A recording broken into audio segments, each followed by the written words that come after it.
Salut à tous, c'est Assou et bienvenue sur la deuxième partie de ma vidéo concernant les choses que j'ai aimées et moins aimées en Corée du Sud.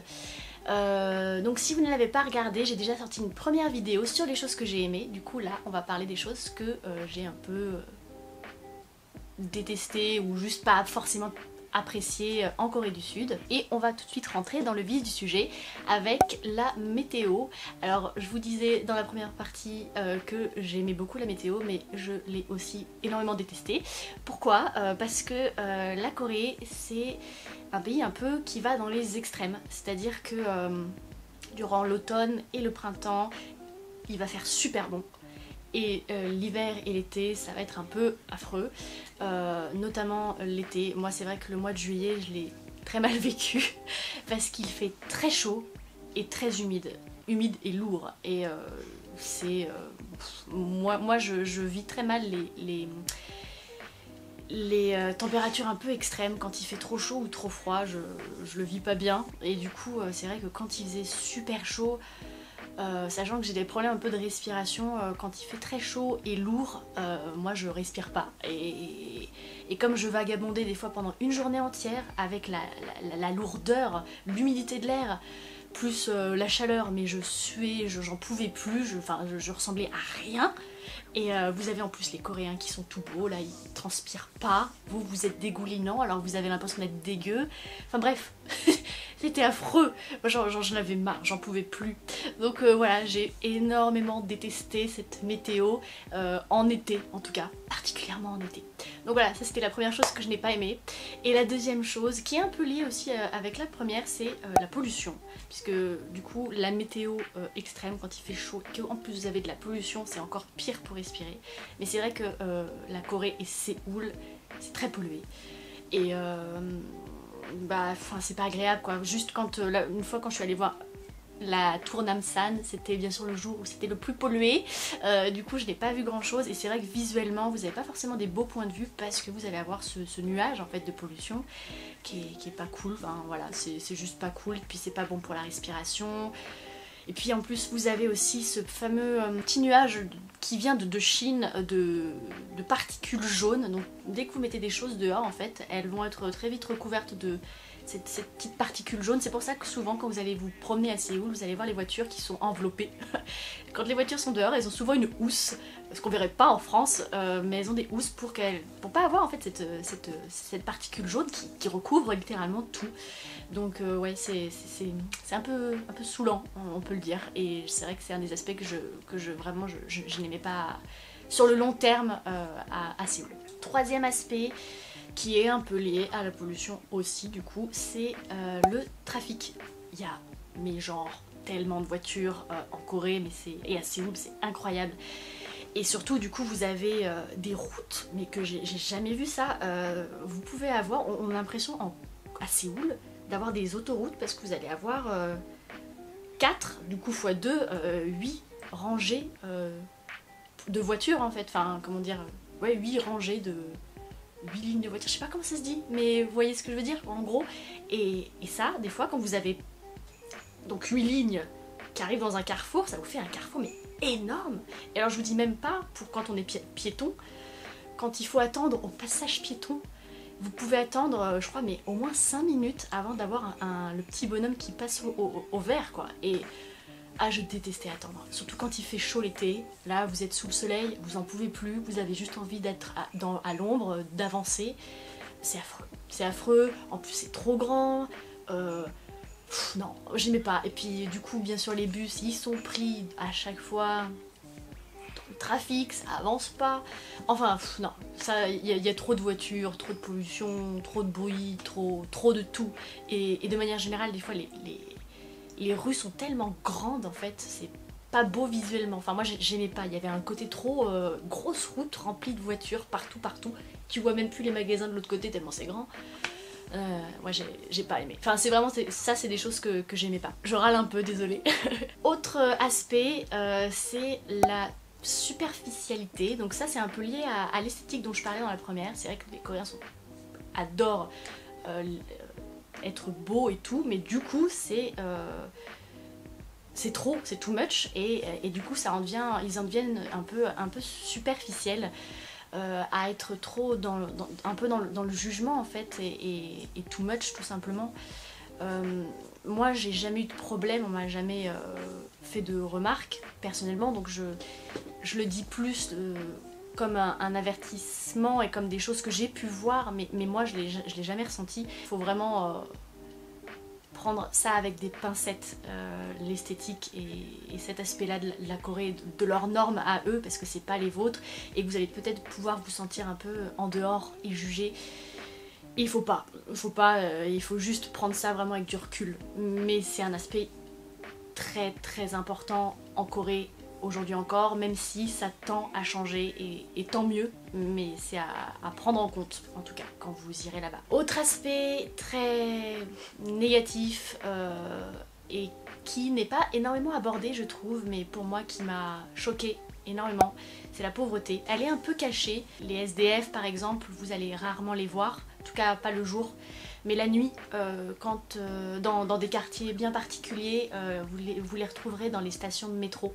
Quand les stations sont fermées, ils viennent dormir, et c'est vrai que c'est assez impressionnant. Il m'est arrivé de traverser des stations avec plein de SDF qui dormaient, et ça m'avait choquée. Et vous les voyez plus le soir, et cette pauvreté vous la retrouvez énormément chez les personnes âgées. Le nombre de fois où j'ai vu des personnes, des petits grands-pères, des petites grand-mères avec des chariots de carton, je pense que beaucoup savent de quoi je parle, mais ces fameux cartons qui ramassent pour pouvoir ensuite les donner et se faire payer. C'est pour ça qu'en Corée vous allez voir beaucoup de personnes âgées qui ramassent les cartons, les déchets, qui nettoient, parce qu'en fait ces personnes-là, la ville de Séoul les paye, et ça permet d'avoir des compléments de retraite pour pas être trop dans la misère, et enfin ça... Moi ça m'a brisé le cœur à plusieurs reprises de voir ces personnes-là, mais sur la route avec des chariots énormes, ils ont le dos voûté et qui essayent de joindre les deux bouts. C'est très très dur. Enfin moi personnellement ça m'a énormément choquée, ça m'a fait du mal de voir ça, et c'est important de le souligner parce que c'est aussi un aspect de Séoul, les grandes inégalités. Voilà, c'est le mot, il y a beaucoup d'inégalités. Autre aspect qui est un peu en contradiction avec ce que je viens de dire, c'est la surconsommation. Alors ça c'est lié au fait du coût de la vie quand même, qui est pas forcément très cher en Corée, dont je parlais dans la première partie, mais c'est vrai que c'est quelque chose qui m'a pas plu non plus. Dans certains quartiers, alors Gangnam, Hongdae et Myeongdong par exemple, vous allez avoir cet aspect vraiment de consommation avec des magasins partout. Il y a un quartier que j'ai détesté vraiment à Séoul, c'est Myeongdong, et c'est vraiment le quartier par excellence pour moi qui représente ce mot en fait de surconsommation, où vous allez avoir mais que des magasins de cosmétiques, de vêtements, et puis il y a un côté un peu je rabâche avec la musique très forte, les vendeurs qui sont même devant l'entrée pour essayer de vous faire rentrer, vous faire acheter. Moi j'ai pas du tout aimé, sachant que je suis un peu plus dans un aspect depuis quelques années de consommation un peu plus lente, slow consumption, je sais pas si ça se dit, mais où je réfléchis un peu plus à mes achats, où j'achète vraiment seulement quand j'ai besoin. Alors bien, quand j'étais à Séoul je me faisais un peu plaisir, mais je faisais quand même attention à ce que j'achetais pas n'importe quoi, et du coup de voir toute cette consommation, c'est vrai que ça me faisait un peu mal, rien que dans l'emballage et le surpackaging, c'était affreux, enfin moi j'aimais pas, et du coup c'est un aspect très important. C'est vrai que je trouve que c'est très omniprésent même dans la culture, c'est-à-dire que comme les Coréens passent plus de temps dehors que chez eux, il y a cet aspect de j'ai fini les études, j'ai fini le boulot, paf je vais sortir, aller au resto, paf je vais ensuite aller faire les magasins, paf ensuite je vais aller au karaoké. Il y a cet aspect de vraiment de consommer, de consommer. Pour eux se divertir c'est un peu la consommation, en tout cas c'est comme ça que je l'ai ressenti. C'est quelque chose dont j'avais pas forcément conscience avant d'arriver sur Séoul, et qui m'a un petit peu choquée, pas non plus de manière vive, mais j'en avais pas forcément autant conscience que maintenant. Un autre aspect qui m'a un petit peu déplu en Corée, c'est l'individualisme. Alors, c'est vraiment à prendre avec des pincettes, parce que c'est quand même un pays où la communauté est très importante, mais c'est vrai qu'il y a un aspect un petit peu individuel, je trouvais, comme par exemple tenir les portes. En Corée, ça se fait pas forcément. on tient sa porte pour soi et on va pas forcément la tenir pour la personne d'après, alors que nous en France c'est quelque chose qu'on va faire, ou même rencontrer des gens par exemple dans les ascenseurs, on va pas forcément dire bonjour, alors que nous en France c'est ce qu'on fait. Donc on est un peu plus dans sa bulle, c'est ça que je dirais.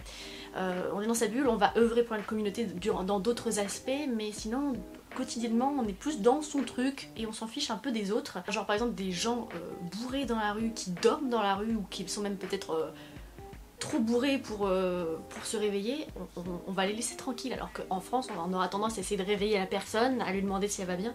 En Corée non, ça m'est arrivé voilà, de passer en bus et de voir quelqu'un mais complètement effondré par terre tout seul et les gens passaient, ils s'en fichaient. Ou alors de voir un gars dans un élévateur. C'est ça, c'est un élévateur? Ouais, je crois que c'est ça qu'on dit. Je me rappelle plus du mot, mais voilà, le truc qui monte et qui descend. Et qui s'est assis dans l'élévateur et qui, quand il est arrivé au bout, en fait, il s'est laissé tomber, comme ça. Et tous les gens sont passés au-dessus de lui, enfin, l'ont pas demandé s'il allait bien. Il s'en fichait, il le laissait faire son truc, mais personne lui demandait si ça allait. Alors, je me suis dit, je l'ai pas fait non plus parce que bah j'ai pas un niveau suffisant. Je l'ai regretté un peu après, mais je me sentais pas assez confiante pour lui demander. Mais ça m'avait choqué un peu ce côté de fais ta vie mon coco, on s'en fout. Autre point super négatif, alors je le savais déjà mais honnêtement il faut le vivre pour comprendre, c'est les crachats. C'est affreux, affreux, affreux. Alors quand je dis les crachats, c'est surtout les ajushi là qui vont racler le fond de la gorge et ensuite, enfin c'est vraiment le raclement de gorge qui est dégueulasse.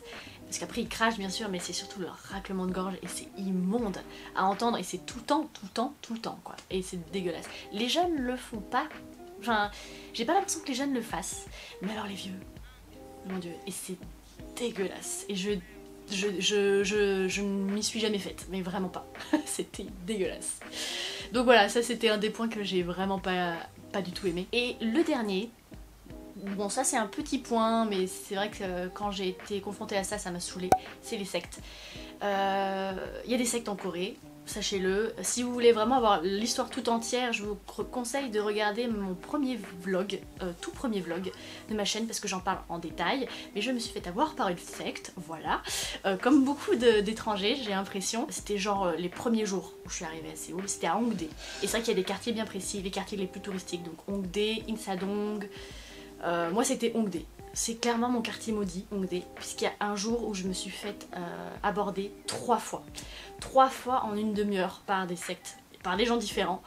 À ce moment-là j'étais rodée, donc tac, mais c'est chiant, c'est saoulant. Parce qu'au début on se dit, oh c'est peut-être des gens qui veulent me parler quoi. Et au final c'est juste pour vous faire entrer dans une secte. Peut-être que vous serez jamais abordé, mais si vous voulez être comme moi, faites attention en tout cas. Et c'est tout pour cette vidéo, j'espère qu'elle vous a plu. J'ai encore beaucoup trop parlé, désolée, mais j'espère en tout cas que ça vous aura aidé, donné des petites informations supplémentaires. N'hésitez pas à me suivre sur Insta, c'est là où je suis le plus active, à me laisser des commentaires ou même à me faire des demandes de vidéos que vous voudriez avoir. C'est le moment surtout là avec le confinement, donc s'il y a des vidéos que vous avez envie, des sujets que vous voudriez que j'aborde, n'hésitez pas. Surtout si vous avez des questions, n'hésitez pas à me les poser aussi sur Insta, je réponds automatiquement, donc et puis ça me ferait plaisir en plus d'échanger un peu avec vous. Voilà, c'est la fin de la vidéo et je vous dis à bientôt. Bye.